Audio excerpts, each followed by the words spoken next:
Hello दोस्तों, कैसे हैं आप सब लोग। IAS Hindi notes YouTube channel पे आपका स्वागत है। आज हम यूपीएससी ऑप्शनल सब्जेक्ट राजनीतिक विज्ञान एवं अंतर्राष्ट्रीय संबंध से संबंधित भारतीय राजनीतिक विचारक के टॉपिक लेकर आए हैं, जिसमें आज का हमारा टॉपिक है कौटिल्य। तो चलिए दोस्तों, बिना किसी देरी के जानते हैं कौटिल्य और उसकी रचनाएं अर्थशास्त्र।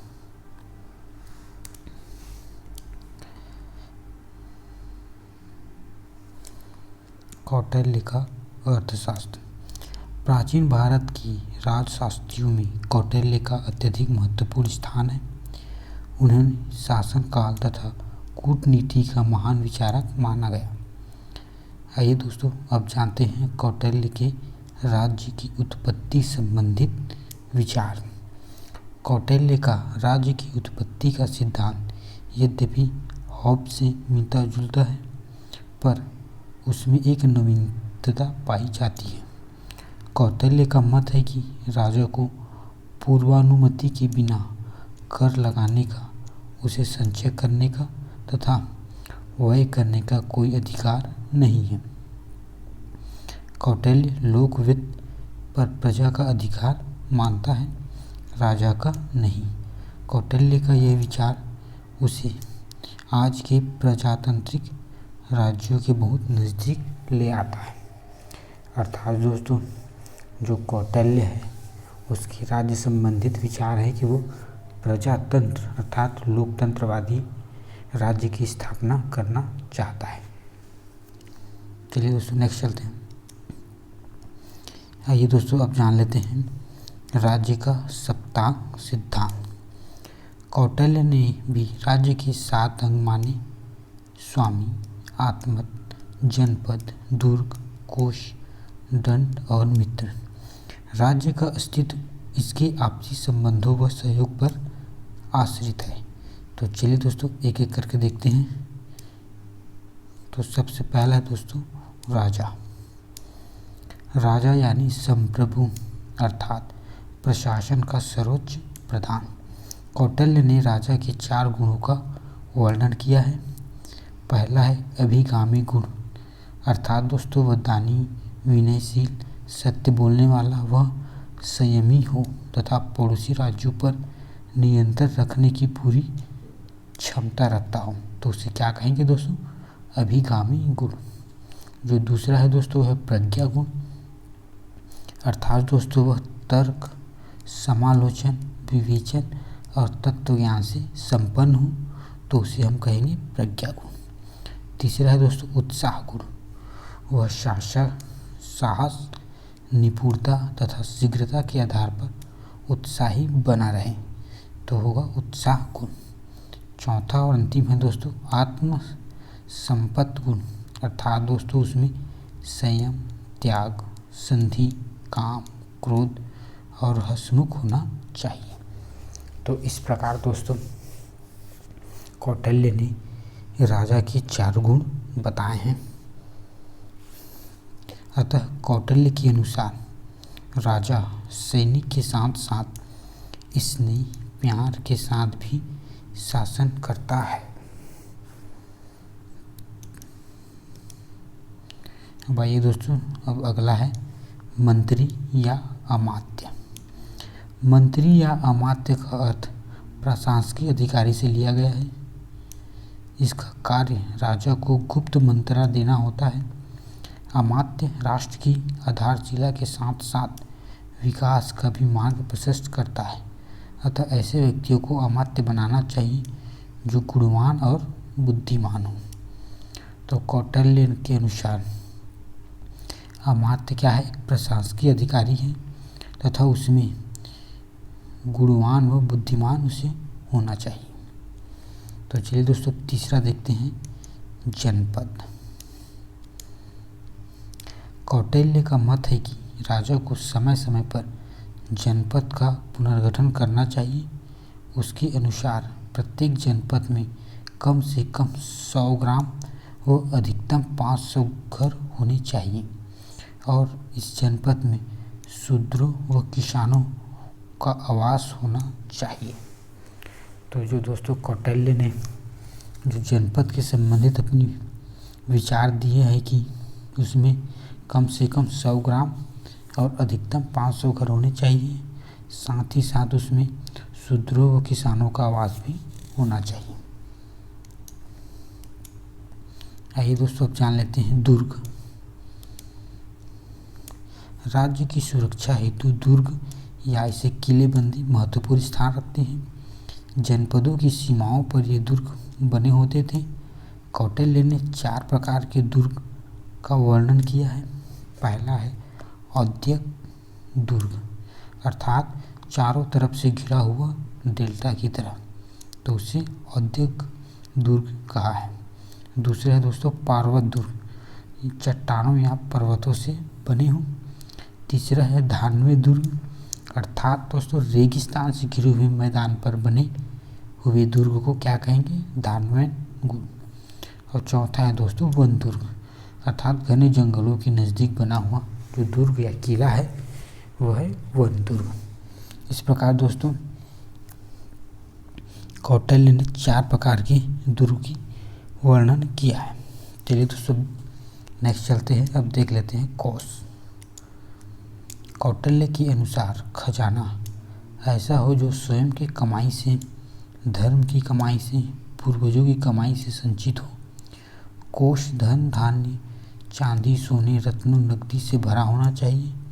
राज्य में कोई आपदा आए तो इस कोष के माध्यम से प्रजा की सहायता करनी चाहिए। तो जो कौटिल्य का विचार है दोस्तों, जो कोष होना चाहिए वो कि पूरी तरीके से भरे होने चाहिए, साथ ही साथ आपदा की स्थिति पर प्रजा की सहायता के लिए इस कोष का उपयोग करना चाहिए। तो चलिए दोस्तों नेक्स्ट चलते हैं, अब देख लेते हैं दोस्तों दंड। दंड का अभिप्राय सेना है। राजा व राज्य की सुरक्षा के लिए सेना की प्रमुख भूमिका होती है। कौटिल्य का मत है कि जरूरत पड़ने पर वैश्य शूद्रों को भी सेना में ले लिया जाना चाहिए। सैनिकों को धैर्यशील, प्रशिक्षित व राजा का आज्ञाकारी होना चाहिए। तो कौटिल्य का जो दंड संबंधित विचार है दोस्तों, वो कहता है कि ज़रूरत पड़ने पर हमें वैश्य और शूद्रों को भी सेना में भर्ती कर लेनी चाहिए, और सैनिकों में जो गुण बताए हैं वो है धैर्य, प्रशिक्षित व राज्य का आज्ञा मानने वाला होना चाहिए। तो चलिए दोस्तों नेक्स्ट चलते हैं, वो है मित्र। सप्तांग सिद्धांत का जो अंतिम तत्व मित्र है। कौटिल्य का मत है कि राज्य की सुरक्षा और अस्तित्व से पड़ोस में मित्र राजा का होना अति आवश्यक है। तो दोस्तों ये थे सप्तांग, कौटिल्य का सप्तांग सिद्धांत। चलिए दोस्तों नेक्स्ट चलते हैं, अब जानते हैं दोस्तों राज्य के प्रति दृष्टिकोण। कौटिल्य की राज्य के प्रति दृष्टिकोण। राज्य के प्रति कौटिल्य की धारणा सर्वथा राजनीतिक थी। धर्म और नैतिकता राज्य के ध्येय को पूर्ति के साधन हो सकते हैं, आधार नहीं। उनका मानना था दोस्तों कि जो धर्म और नैतिकता है वो राज्य के ध्येय की पूर्ति के साधन हो सकते हैं, पर आधार नहीं। ब्राह्मण धर्म में कौटिल्य की परम आस्था थी। उन्होंने कहा कि धर्म राज्य तथा राजनीति से ऊपर नहीं है। कौटिल्य का सिद्धांत था कि राज कर्मचारियों को प्रथम निष्ठा व किसी धर्म विशेष के प्रति नहीं, राज्य के प्रति होनी चाहिए। अर्थात दोस्तों उनका मानना था कि जो कर्म निष्ठा हो वो क्या होनी चाहिए, किसी विशेष धर्म के प्रति न होकर राज्य के प्रति होनी चाहिए। राजकोष में धनाभाव की स्थिति में राजा सदैव दैव द्रव्यों को भी ले सकता है, अतः स्पष्ट है कि वे राज्य प्रभुता के सक्षम धर्म और गौड़ स्थिति को समर्थक थे।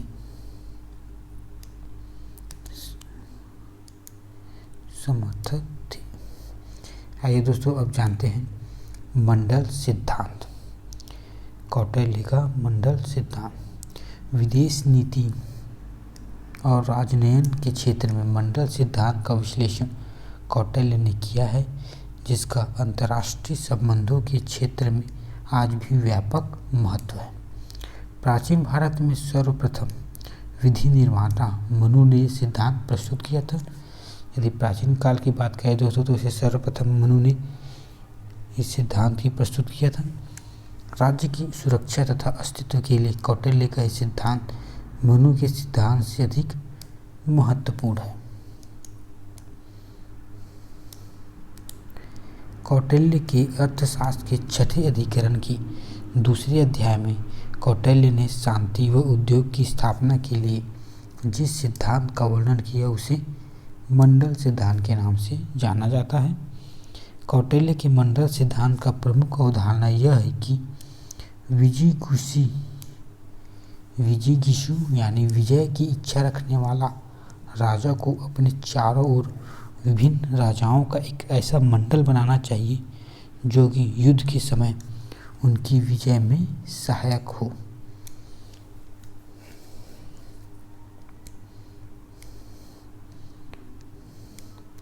मंडल में 12 राज्य होते हैं। विजिगुड़ी, अरि, मित्र, मित्र, अरिमित्र मित्र, पाष्टिग्राह, आकंद, पाणिग्रालसार, आकांक्षार, मध्यम और उदासी। तो इस तरह कौटिल्य ने अपने मंडल सिद्धांत में 12 प्रकार के मंडल राज्य बताए हैं। कौटिल्य के अनुसार जो विजिगुषी मंडल के मध्य में रहता है, अर्थात दोस्तों कौटिल्य ने इन 12 मंडलों को उनके स्थान बताए हैं, जिसमें कौटिल्य के अनुसार जो विजिगुषी है वो मंडल के मध्य में रहता है। अरिमित्र, मित्र और अरिमित्र ये 5 राज्य विजिगुषी के सामने तथा पारिग्राह, आकंद, पाणिग्राहसार और आक्रांतसार जो ये 4 राज्य के पीछे रहते हैं और शेष 2 राज्य मध्यम एवं उदासीन बगल में रहते हैं। अतः कौटिल्य का ये सिद्धांत शासक को इस बात की प्रेरणा देता है कि वह अपने तथा अपने पड़ोसी राज्यों की शक्ति व सिद्धि का अनुमान लगाने के बाद ही अपनी नीति निर्धारित करे। तो अतः दोस्तों कौटिल्य का जो ये सिद्धांत था वो अपने और अपने पड़ोसी राज्यों के प्रति अपनी नीति निर्धारण का साधन था। आइए दोस्तों अब जान लेते हैं साड़ कूटनीति। दोस्तों जो कौटिल्य का साड़गव्य नीति है, विदेशी राज्यों के प्रति व्यवहार और पड़ोसी राज्यों के संबंध में कौटिल्य ने जिस नीति को अपनाया उसे षड्गुण्य या 6 लक्षणों वाली नीति का नाम से जाना जाता है। जैसे दोस्तों देखते हैं हम एक एक करके इन 6 लक्षणों को। तो सबसे पहला है दोस्तों संधि। राजा को जब भी आशंका हो कि वह शत्रु पर विजय प्राप्त नहीं कर सकता तो उसे उस समय उसे संधि कर लेनी चाहिए, क्योंकि स्वयं को सबल बनाने के लिए ऐसा करना जरूरी है। तो षड्गुण्य नीति में जो पहला नीति है दोस्तों वह है संधि, कि जब भी राजा को लगे कि वो अपने शत्रु से विजय प्राप्त ना कर सके तो उसे संधि कर लेना चाहिए। आइए दोस्तों दूसरा देखते हैं, वो दूसरा है विग्रह। इस नीति का अभिप्राय शत्रुता से लिया जाता है। राजा को इसका अनुगमन तभी करना चाहिए जब वह शत्रु को कमजोर देखे और साथ ही साथ अपनी शक्ति का पूर्ण रूप से आश्वस्त हो। चलिए दोस्तों नेक्स्ट चलते हैं। जो अगला है दोस्तों वो है तीसरा है वो यान। इसका आशय है दोस्तों कि वास्तविक लक्षणों से है। इसे तभी अपनाना चाहता है जब राजा को आभास हो कि शत्रु को अपने वश में करना संभव नहीं है। तब ऐसी स्थिति में अपने आप को मजबूत करते हुए शत्रु पर आक्रमण करना। अर्थात दोस्तों जब लगे कि शत्रु अपने अधिकार या अपने पास नहीं आ पा रहा है तब अपने आप को मजबूत करते हुए शत्रु पर हमला करना ही यान है। अगला है दोस्तों आसन। जब विजय की इच्छा रखने वाला राजा शत्रु जैसे शक्तिशाली हो तब राजा को तटस्थ यानी आसन की नीति अपनानी चाहिए। अर्थात दोस्तों जब लगे कि दुश्मन शक्तिशाली है तब हमें तटस्थ होकर तटस्थता की नीति अपनानी चाहिए। यही नीति आसन कहलाती है। आइए दोस्तों नेक्स्ट चलते हैं। 5वां है सश्रय। इसका आशय है दोस्तों कि किसी शक्तिशाली का आश्रय लेना। यदि राजा अपनी रक्षा में असमर्थ है तो उसे अपने शत्रु से अधिक बलवान राजाओं का आश्रय लेना चाहिए। इसी को संश्रय कहा जाता है। और 6वां है दोस्तों दैवी भाव। इस नीति का अर्थ एक राज्य के प्रति संधि व दूसरे के प्रति विग्रह को अपनाने से लिया जाता है। जब कोई राज्य किसी एक राज्य के प्रति संधि व दूसरे के प्रति विग्रह हो तो इसे दैवी भाव कहते हैं, यानी दो भाव कहते हैं। तो चलिए दोस्तों अब जान लेते हैं कौटिल्य की आलोचना या मूल्यांकन। तो डॉक्टर घोषाल के अनुसार कौटिल्य ने राज्य के 7 अंगों में पुरोहित के पद का जिक्र तक नहीं किया है। इसे अर्थशास्त्र में धर्मनिरपेक्ष ग्रंथ होने का प्रमाण मिलता है। अर्थात दोस्तों यदि कौटिल्य ने जो अपने सप्तांग सिद्धांत दिए थे उनमें कहीं पर भी पुरोहित का पद के जिक्र नहीं किया है। इस आधार पर डॉक्टर घोषाल जी उसकी आलोचना करते हैं। दूसरा है दोस्तों कौटिल्य पर यह आरोप लगाया जाता है कि वह युद्ध में अनैतिक आचरण का पक्षधर है। और तीसरा है दोस्तों डॉक्टर जूली का यह आरोप है कि अर्थशास्त्र पूर्णतः यथार्थ और सांसारिक है और धर्मशास्त्रों की धार्मिक भावना के विपरीत है, विशेष अर्थ नहीं रखता। डॉक्टर जूली का मानना है दोस्तों जो कौटिल्य का अर्थशास्त्र है वो पूर्णतः धार्मिक भावनाओं के विपरीत है, जिसका कोई विशेष अर्थ नहीं है। अब आइए दोस्तों अब जान लेते हैं कौटिल्य और मैकियावेली की बीच कुछ तुलनाएं देख लेते हैं। कौटिल्य की पुस्तक अर्थशास्त्र तथा मैकियावेली ने अपनी पुस्तक द प्रिंस में अपने राजनीतिक विचारों का उल्लेख किया है। कुछ पाश्चात्य विचारकों ने कौटिल्य को मैकियावेली का अग्रदूत मानते हैं तथा उनकी तुलना मैकियावेली से करते हैं। तो आइए देखते हैं दोस्तों सबसे पहले कौटिल्य और मैकियावेली की में क्या क्या समानता है। जो पहला है दोस्तों दोनों राजा को असीमित शक्तियाँ देने के पक्षधर में हैं। वे राजा को सर्वोच्च निर्णायक मानते हैं।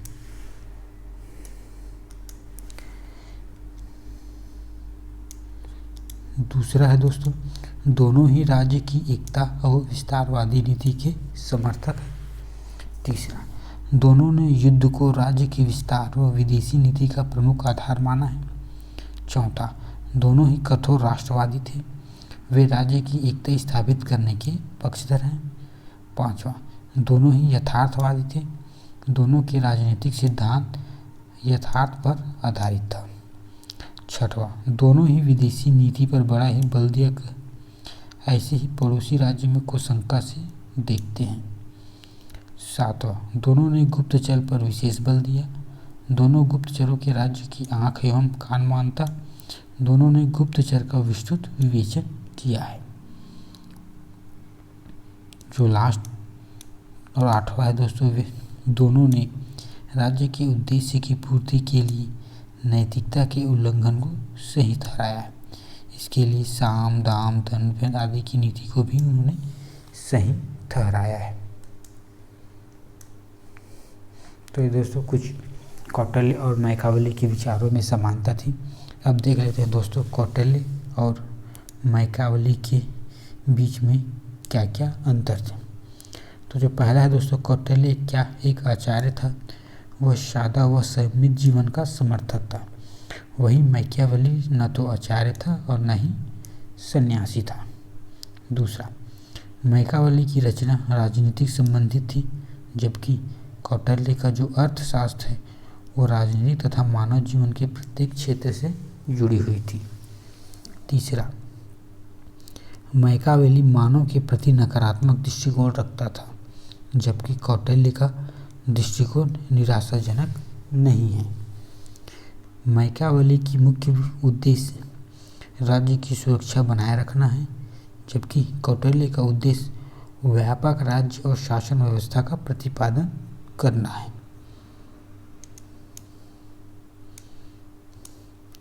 कौटिल्य तो क्या परंपरावादी है, जबकि मैकियावेली आधुनिक है। कौटिल्य राजतंत्र का समर्थन करता है, जबकि मैकियावेली राजतंत्र का बीजरोपण किया है। कौटिल्य ने विदेशी नीति पर प्रकाश डाला है, इसके लिए राजदूत आदि का व्यापक वर्णन किया है, जबकि मैकियावेली ने राष्ट्रवाद में इसका अभाव है। तो दोस्तों, ये रही थी कौटिल्य और मैकियावेली की भी कुछ असमानताएं। अब देखते हैं दोस्तों कौटिल्य और यूनानी विचारकों जैसे कि प्लेटो के मध्य उन दोनों के बीच क्या क्या विचार थे। कौटिल्य की पृष्ठभूमि भारतीय थी, जबकि यूनानी विचारकों जैसे प्लेटो की पृष्ठभूमि अलग थी। इसके बावजूद भी दोनों के बीच कुछ समानताएं दिखाई पड़ती है। तो ये दोस्तों जानते हैं कौटिल्य और यूनानी विचारक जैसे प्लेटो के बीच क्या क्या समानताएं हैं। तो पहला दिया है दोस्तों, दोनों ही विचारक में राज्य को एक शरीर के रूप में है। दूसरा, दोनों ने राज्य को आवश्यक बताया है। उनका मानना था कि राज्य द्वारा व्यक्ति अपने अंतिम उद्देश्यों की प्राप्ति कर सकता है। दोनों ही राजतंत्र का समर्थक है। दोनों राज्य का दार्शनिक योग्य राजा है।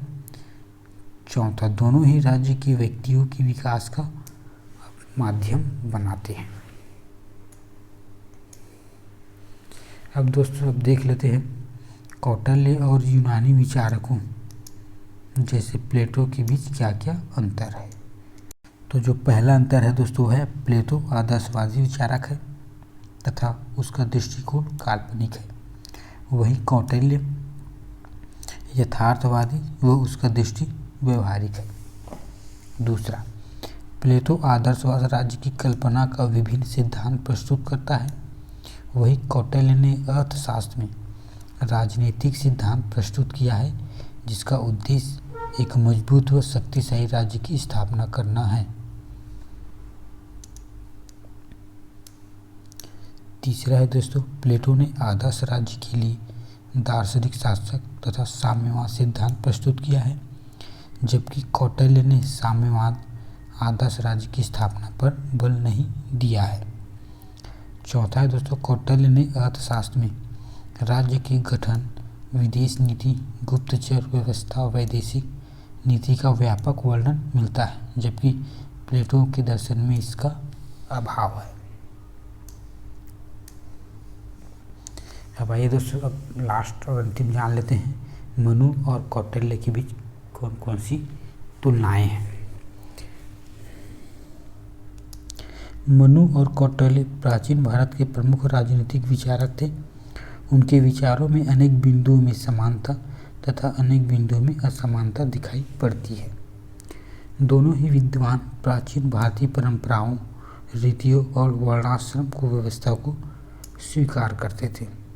दोनों ही ब्राह्मणों को ऊंचा स्थान एवं कम सजा का प्रावधान व्यवस्था करते थे। कौटिल्य सृष्टि के सृजन के संबंध में स्पष्ट मत नहीं रखता, परंतु मनु का मत है कि ब्राह्मणों का जन्म ब्राह्मण का ही मुख से क्षत्रिय की उत्पत्ति तथा उनकी भुजाओं से वैश्य की उत्पत्ति तथा उनके पेट से हुई है।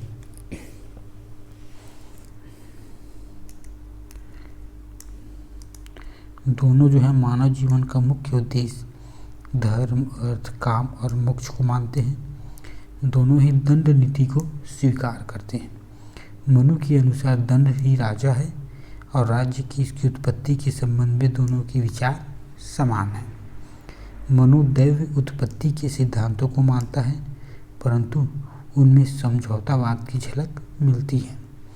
कौटिल्य जो है दोस्तों कि उसकी उत्पत्ति के सिद्धांत में समझौतावाद सिद्धांत स्वीकार करता है। दोनों ही सार्वभौमिक सिद्धांत को स्वीकार करते हुए राज्य रूपी शरीर के 7 अंश बताए हैं, जैसे स्वामी, अमात्य, जनपद, दूर, कोष, दंड और मित्र। जैसे मनु ने भी अपने सप्तांग सिद्धांत बताए थे, वैसे ही कौटिल्य ने भी अपने सप्तांग सिद्धांत दिए थे। दोनों ही राजतंत्र को श्रेष्ठ माना है। वे राज्य को सर्व सत्ताधारी मानते हैं। दोनों ही राज्यों को समान लक्ष्य मानते हैं। दोनों के प्रशासन में मंत्रियों की भूमिका को स्वीकार किया गया है। कौटिल्य ने राजनीतिक व्यवस्था पर अपनी पुस्तक अर्थशास्त्र में व्यापक व्यवस्था की है, परंतु मनु की इतनी व्यापक व्याख्या नहीं की है। दोनों ने दंड व्यवस्था के ब्राह्मणवाद को कम दंड देने की वकालत की है। कर व्यवस्था पर दोनों के विचार समान हैं। वे कर जन कल्याण के लिए नहीं लगाए जाने पर बल देते हैं। अंतर्राष्ट्रीय मामलों अथवा विदेश नीति के संचालन में दोनों ही सद्गुण नीति व मंडल सिद्धांत का प्रतिपादन किया है। तो दोस्तों, आज के लिए बस इतना ही। एम करते हैं 100 लाइक। यदि हमारे वीडियो को 100 लाइक मिलेंगे तो इसका PDF आपको प्रोवाइड कर दिया जाएगा। यदि वीडियो अच्छा लगे तो इसे लाइक करें और हमारे चैनल को सब्सक्राइब करें। धन्यवाद।